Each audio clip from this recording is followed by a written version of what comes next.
Okay, when you're ready to do your good set of prints, you'll want to set up your own printing station at your table.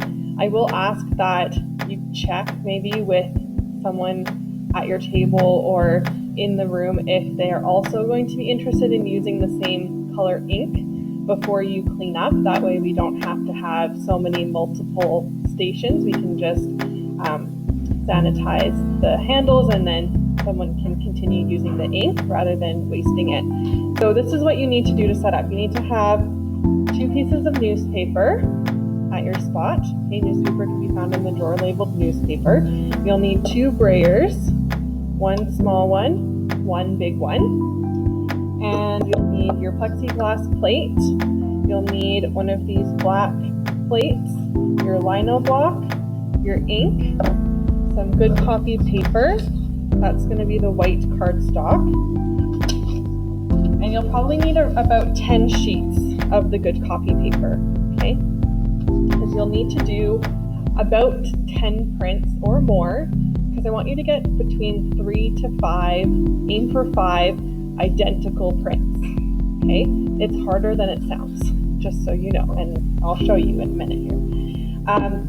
One thing you might want to do before you print is give your lino block a wash and a good dry, because if you've been touching it a lot while you're working with it, you've left behind oils from your fingertips, and that can cause your lino print to have areas where the ink isn't sticking to the lino block and therefore isn't transferring onto your paper. So I'm not going to do that now, but you'll see if we're having issues with that in my demonstration. That's something you might consider doing for yourself when you're doing your prints. So we'll start with shaking the ink in case it hasn't been used in a while. And then we apply it to our plate. We just do a line across the top. That's all you really need to start out. And then you're dragging the ink across the plate. I like to try to leave at least a small border around the outside so that I can hold onto it without getting ink on my fingers. You'll start to realize that it's very important to keep your fingers clean through the printmaking process so that you're not getting unintended ink marks on your good paper. And you'll notice I'm lifting up the brayer a few times to get the ink across the entire roller. And you can see here there is a spot that's not getting ink on it. So I just need to kind of intentionally try to roll that spot on here to get the ink. So you have to be patient. You're going to want to keep going until you start to hear that sticky clicking sound. And so I'm not quite there yet. And what I'm doing is introducing some air into the ink, which dries it out a little bit so that I don't end up with too much ink on my prints.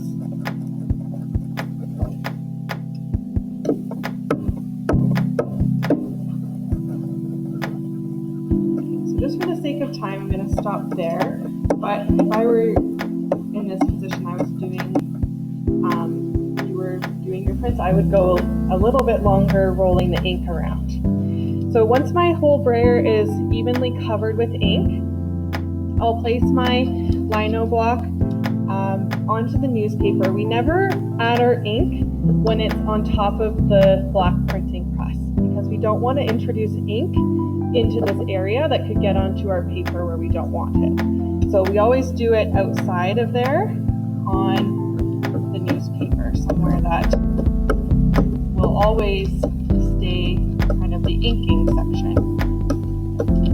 So I'm rolling the ink on. There's going to be quite a bit of ink probably for this first print, and you'll see what happens when there's too much ink. I'm going to carefully pick it up. I actually want the bottom of my lino block, so the bottom of my design, to go closest to the edge. And you'll notice I've lined it up inside of the tape, and you'll see what happens is we're able to create a little bit more of a border at the bottom, and we'll need that for later when you sign your prints. Okay, then I wipe your fingers off. That's what I just did on my apron, or have a little paper towel to the side to make sure you didn't get any ink on your fingertips before you pick up your piece of paper. And this is the trickiest part, really, is to drop the paper behind the print, and there should be lines on the tape so that you can get it in the exact right spot, and then dropping it down. And once it touches, don't move it, because you could smudge the ink if you try to adjust it. Once it's there, you've committed, okay? Then you're gonna take your clean brayer and roll over top a few times, and you'll start to actually see the image come through the paper just slightly, and then you'll know that it's transferred. You're always gonna wanna keep kind of a ink section and a clean section so that things aren't getting cross-contaminated. And then you'll carefully peel off your print, and there's your print. And then you can start to look and see, okay, where did I not get enough ink? Where is it? Maybe too much ink? Is it spreading out anywhere? And you're going to keep a piece of paper in front of you to place your prints on to dry so that it's easy to carry them to the drying rack. So I'm going to do a couple more here just to show you. We don't wash this off, okay? We just put it back into our inking spot. We're going to add a little bit more ink to our brayer. Another important thing to note is once you have the ink on your brayer and you've rolled on here, on your lino, you don't go back to get more ink, okay? Because that'll be too much ink. So you want to make sure you have enough ink on your roller before you go onto your lino the first time, because we don't re-ink until the next one. That will give too much ink. So then again, we're placing it back in our spot, and you're going to get into a rhythm here where you're just doing multiples, dropping the paper over top. At some point you might need to add more ink to your plate here, but probably not until after at least 5 prints. Okay.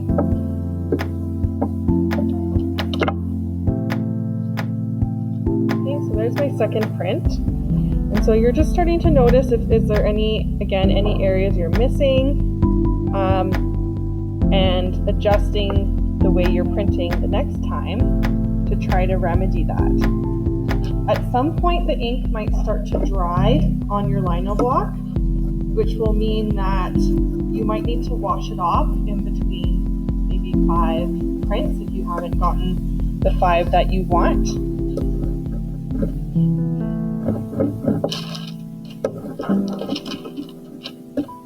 So just do one more.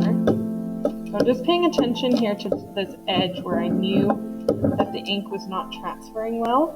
And you can also see where some ink is starting to get picked up on some of the texture inside of this design, and where the artist might want to go back and even further carve in to avoid any unintended texture they don't want inside of the design.